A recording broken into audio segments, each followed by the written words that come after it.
Should Christians participate in saying, "Let's go, Brandon"?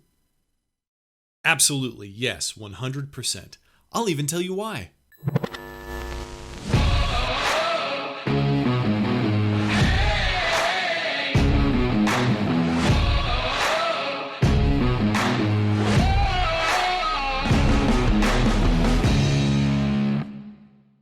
Welcome back to Good Monsters. My name is Cody, and we're a fun episode today. We're going to be talking about why Let's Go Brandon, I think, is an awesome thing for Christians. And you hear a lot of people, a lot of Christians saying like, oh, we shouldn't participate in such vulgarity, but I'll discuss all those things. I will even discuss the contrary points to this, my responses to those, including the fact that Christians should not participate in such vulgarity. But first, I wanted to notify you that I have a Patreon made, and if you want to support the show, if you like my content, if you like what I put out, and you want to help me continue making content and even make it better, you can go to Patreon and become a monthly subscriber. If you go to my Instagram page, and I'll also have links in the YouTube description as well, you can go to my link tree, which is basically just a bunch of links to all my stuff that I'm on. One of those is just a PayPal donation. So if you feel so inclined to donate just a single amount to support the show, that would be very much appreciated. I am a freelancer. I build websites. And, sometimes work is better than others. I don't make any money off of the podcast, except for my so far one Patreon. And thank you. Thank you for my one Patreon so far. And my wife works in healthcare. And who knows how much longer that's going to last, because you know. So if you feel so inclined to support us in case things go south with our employment, or if somebody we know, if they're struggling, like, we're happy to help those people too. So we want to be able to support the people around us with things they need if, because of their faithfulness, they lose their jobs for whatever reason. So let's get into it. Let's go, Brandon. Let's go, Brandon. It feels good. So here's kind of the basis of my argument. If our government doesn't have the authority that it thinks it has, we have to act like it.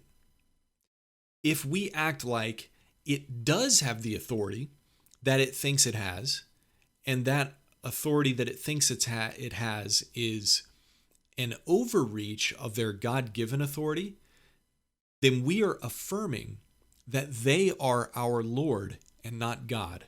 So let me say that in a different way. If the government believes that they can force you to inject a chemical into your body against your will, or make it seem like it's your will, but fire you and prevent you from going across state lines, and prevent you from traveling to other countries, prevent you from seeing your family, it's essentially coercion and force.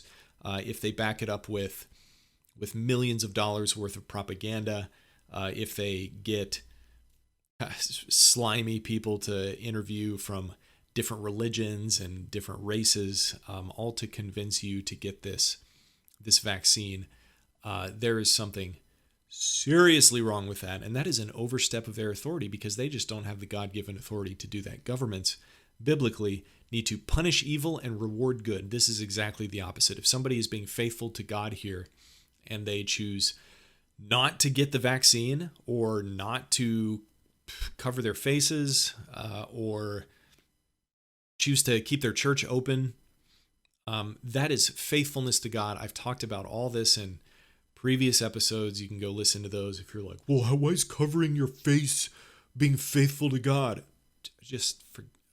You probably don't even want to listen to my show if you're saying that. So just click off and save us both the trouble.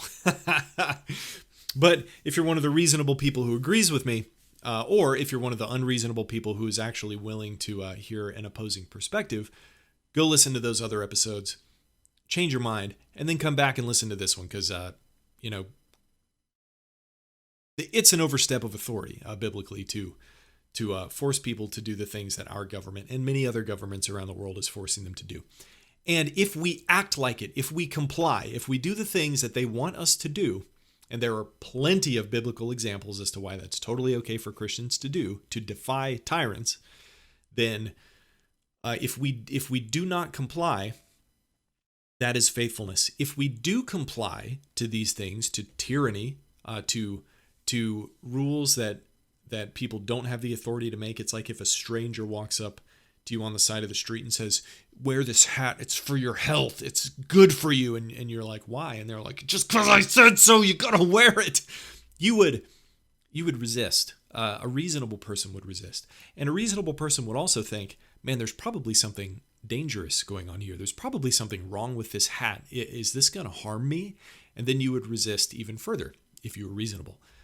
But then if you complied to this absolute stranger, that would be affirming that this stranger lives in the world that he thinks he lives in, where he can tell anybody what to do. And so all of us as Christians, as human beings, we have the responsibility to govern in some extent the people around us by not allowing them to do to do immoral things, to do things that harm other people. Like if somebody's trying to unfairly take your parking spot, it could be a bad thing for you to just let them. Like it might be that you have to try to get in quickly, just to show them that, look, you don't live in this world where fairness doesn't exist, dude. We live in a world that's fair, and I'm going to fight you for it. While maintaining our Christian affections, our love, we can put people in their place in a loving way, I guess is what I'm saying.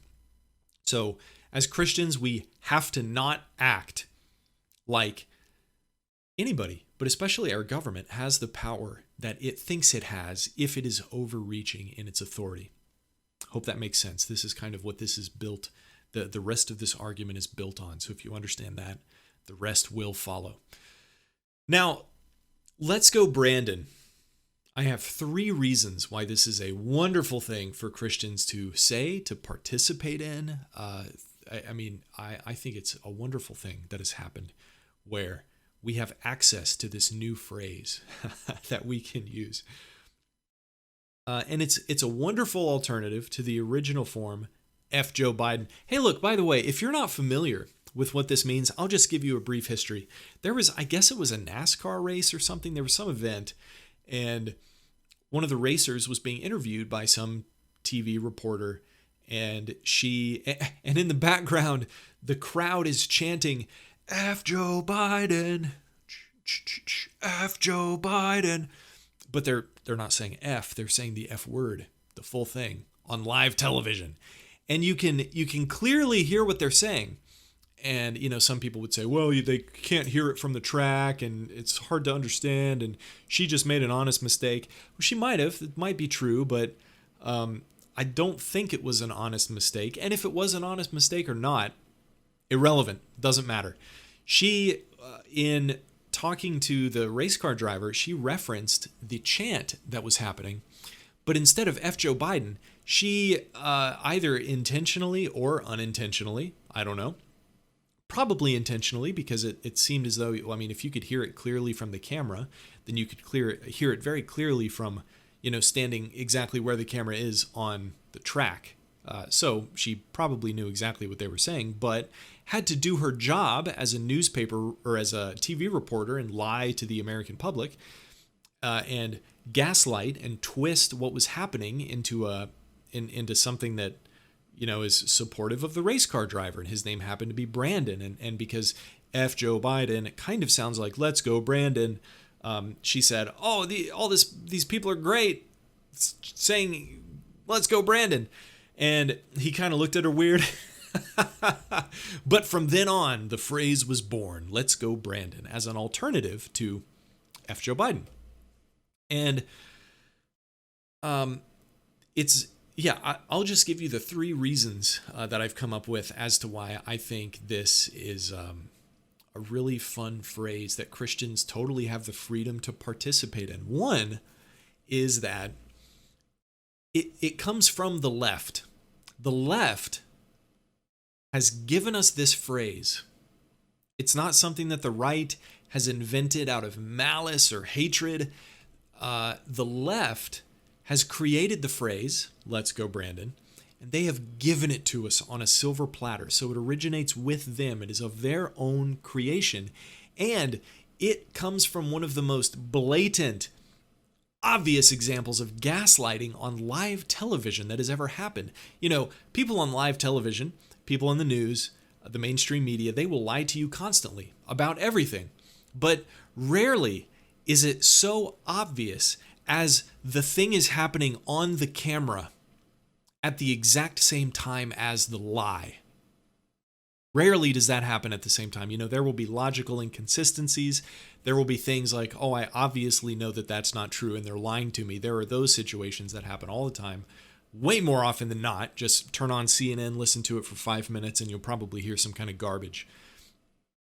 But it's a beautiful example of the lie and the proof that it is a lie happening on screen at the exact same time. They are clearly on live television saying F Joe Biden, and she is attempting to twist this because she has to interview this guy for a job or whatever. She twists it into something like, oh, what do I do? She's probably sweating and thinking like, oh, I have to go on live TV, and what am I going to do? Oh, it kind of sounds like "Let's go, Brandon." His name's Brandon. Okay, this works. Let's do this.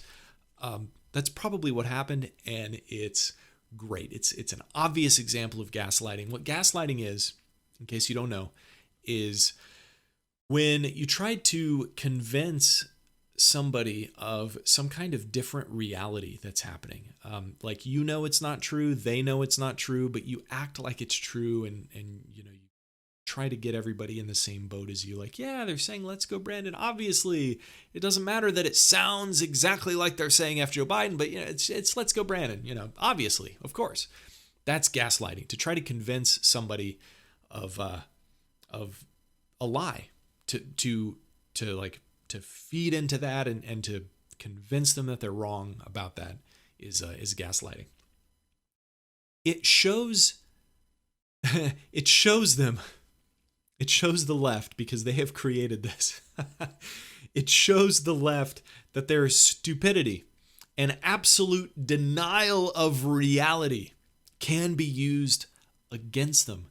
It is something that they created as a denial of reality. This news reporter probably intentionally created this to just deny reality, what was clearly happening around her, and it just backfired.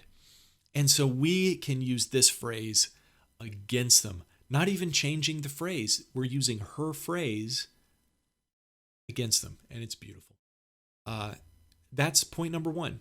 It comes from the left, and it merely points out massive gaslighting, denial of reality, stupidity. Let's say it's revelatory. It is a gift from the left that is revelatory of their own flaws. That's point one. Let's call it that. Point two is it's not vulgar. It's not vulgar. A lot of, you know, I was reading some kind of weird article earlier from a Christian source that I usually like, and they're like, Christians should not be participating in saying "Let's go, Brandon," because it's vulgar. Well, it's not vulgar. The word "let's," the word "go," and the word "Brandon," none of those are vulgar words. It's not vulgar. It does represent something that's vulgar. It does come from a phrase that is vulgar. But if you have a problem with the phrase "Let's go, Brandon," you have to, for its vulgarity, you have to also have a problem with the word "dang," the word "darn," the word "shoot." What else? The word "crap," the word "freaking," the word "daggum," all those words. You have to have a problem with those too because of their vulgarity, for the exact same reasons. Now, I think there are irresponsible and inappropriate and perhaps immoral ways to use all those words. But I don't think those words are immoral or are vulgar in and of themselves. Like, what if that's just what you grew up saying? You didn't even know the vulgar roots behind it. But even if you did, it's just a thing that the culture does, and it's totally appropriate. There's no vulgarity to it whatsoever. Hypothetically, in 100 years, the F word might not even be considered vulgar anymore. And in some cultures, kids probably don't even know that the F word is bad at all. So the meanings and the definitions of words, they change slightly through the years. I'm not arguing for some kind of subjectivity here. I'm not at all.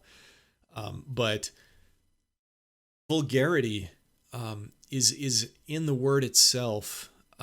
But sometimes it can be in the meaning that you're trying to communicate. And this definitely has a meaning that's at least rooted in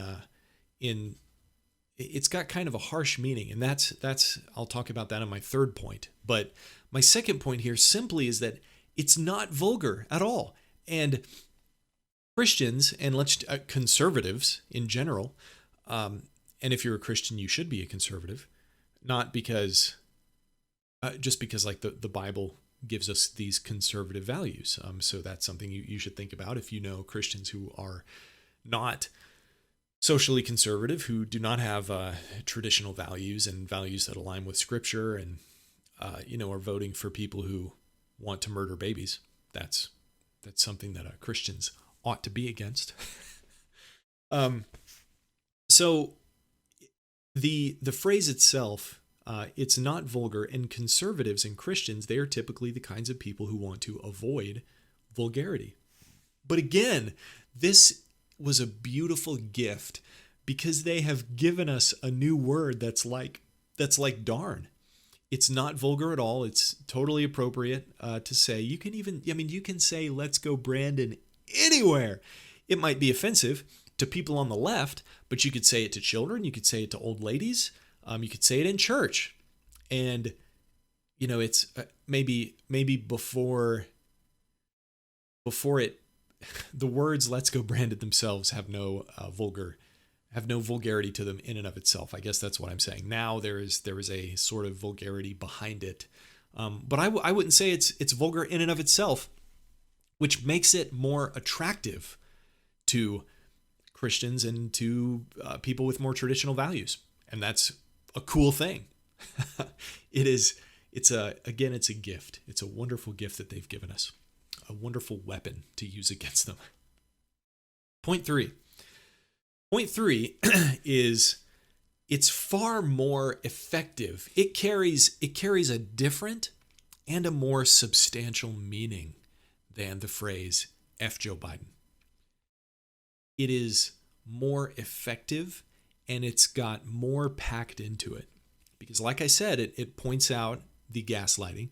It points out that the left has a total denial of reality. It's not vulgar, but also above and beyond just saying F Joe Biden, it has that meaning, right? It has the meaning like, I don't like Joe Biden. He's doing a bad job. Screw the guy. It has that meaning. Absolutely. But it also has these other meanings, and it's mocking. It mocks him. It mocks the media. It is a ridicule. F Joe Biden is just like a harsh, coarse phrase.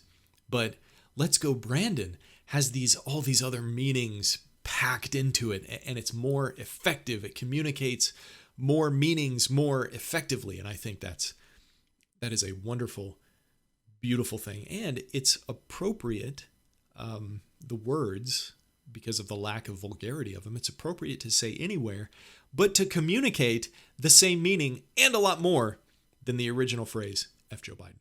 It's great. It's great. Now, I want to talk about some of the objections to the phrase that you might have heard from probably Christians. If you're listening to me and if you've thought about this kind of stuff at all, you might have thought of some of these objections yourself.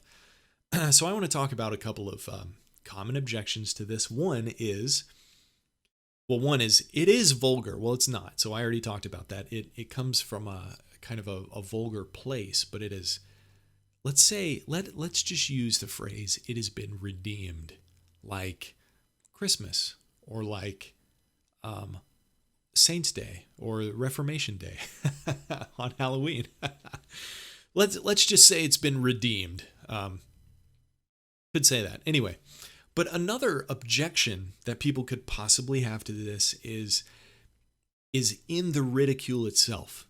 The ridicule, which is it demeans this office of president, which we as Christians especially, because we need to respect our authority, and probably even the people saying this, many of them might actually have a right respect for the government, like saying, yeah, it's totally okay to resist these mandates, it's totally okay to defy tyrants, but this is stepping over a line. We can't wantonly disrespect the office itself, because the person in the office, because it is a God-given position, because God appoints leaders for the country, that it is deserving of respect. And I would say to that, right, the office of president, because it is the leader of a great nation, and because it is a God-appointed position, because the Bible does indicate that God appoints leaders of nations, good and bad ones, by the way. God appoints good and bad leaders of nations, bad ones for judgment, good for the edification of the people. And this leader happens to be a very, very bad one. But the office of president, you're right, is deserving of respect. But here's the problem. Here's the problem with that. Do you think the office of the President of the United States of America has any respect right now? Does it have any respect? Consider this. The current holder of the office of president, Resident Biden, has historically low approval ratings right now. They're tanking. They're getting worse. Very low approval ratings. People on the left and the right hate the guy. They think he's doing a bad job. They think he's a walking corpse. They think he pooped his pants when he was talking to the Pope. Which, if you haven't seen that, it's hashtag, what is it? Anyway, just look that up. It's so funny. There's no evidence that it actually happened outside of rumors, but I think it's hilarious that that's even a rumor, and it was a #1 trending hashtag on Twitter. It was so funny. Anyway, so it's a joke. The President of the United States is a joke. There's more. Mass censorship is happening right now because of the administration that is in office right now, worse than anything we've ever seen in the history of America, that is rivaling communist dictatorships, right? We're censoring tons of anything that is critical of the government. Oh my gosh, the censorship is massive right now. That's an overreach of authority. Again, that's more of an overreach of authority. There's more. Speaking of the overreach of authority, that itself is a characteristic of this administration that our Resident Biden is the head of. Worse overreach of authority than we've probably ever seen in the, almost certainly that we've ever seen in the history of our nation. So the respect of the presidency is gone. It's already been taken away. And who took it away? Who is doing the mass censorship? Who is doing the overreach of authority? Who is forcing these mandates? Who is lying and gaslighting and controlling the mainstream media? It's the left. Who took away the respect of the presidency? It was the left. It is not the people saying, let's go, Brandon. In fact, I think that the people saying, let's go, Brandon, have more respect for the presidency than the current administration. That is a phrase born out of the hatred of the current administration because of the love of our nation. Now, some people could be using it just merely in a vulgar way, and just because they love to hate things, and that's no good. And so, you can use any tool in an appropriate or an inappropriate way.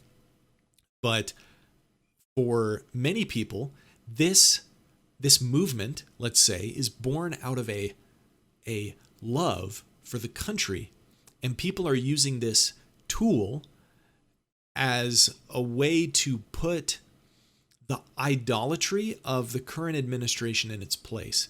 because of this overreach of authority, like I said at the beginning of the episode, we have a responsibility to deny the authority that they are attempting to grab onto, because God just doesn't give them that authority. God does not give them the authority to mandate any of the things that they're mandating, the masks, the vaccines. They simply do not have the authority to do that by God. They don't. And so we cannot act like it. And so to disrespect an office that has no respect associated with it already isn't disrespectful. We can be respectful to the office by disrespecting or by seemingly disrespecting the current holder of the office. Now, here's another thing. You know what was also disrespectful to the office of the emperor of the Roman Empire during the first century? The phrase, Jesus is Lord.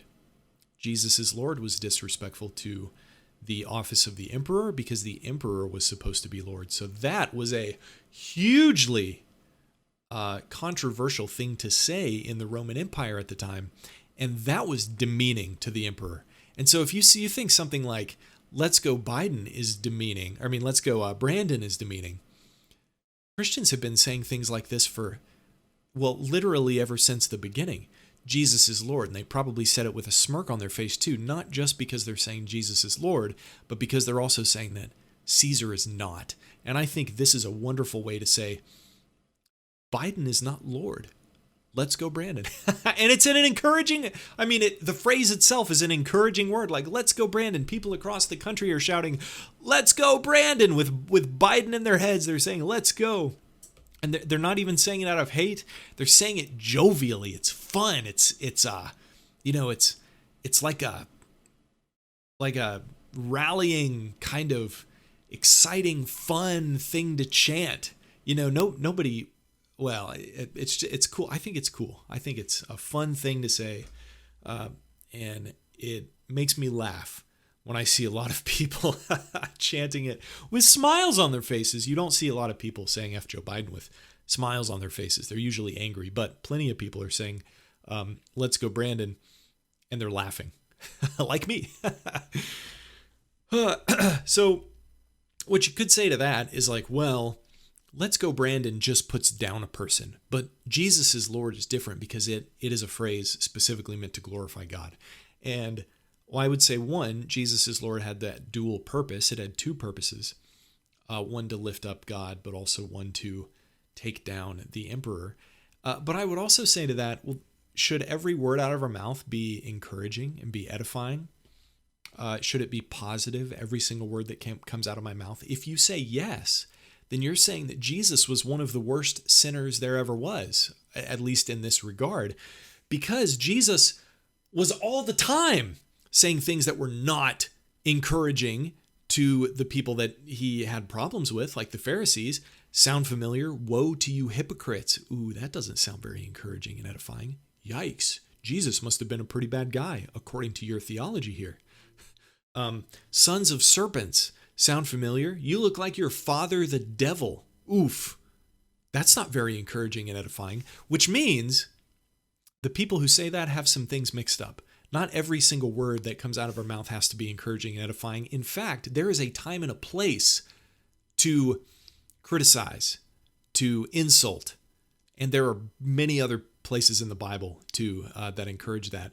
Oh, also, if you're one of the people who say, well, you're not Jesus, there's probably no hope for you. So, I don't know, read your Bible and pray and repent and believe in Jesus. I don't know what to tell you if you're like, well, you're not Jesus. Because if you have a conversation with one of these people, that's one of the stupidest things somebody calling themselves a Christian can ever say when a person is trying to imitate Christ like the Bible commands. But also recognize that Jesus followed perfectly all of the biblical commands.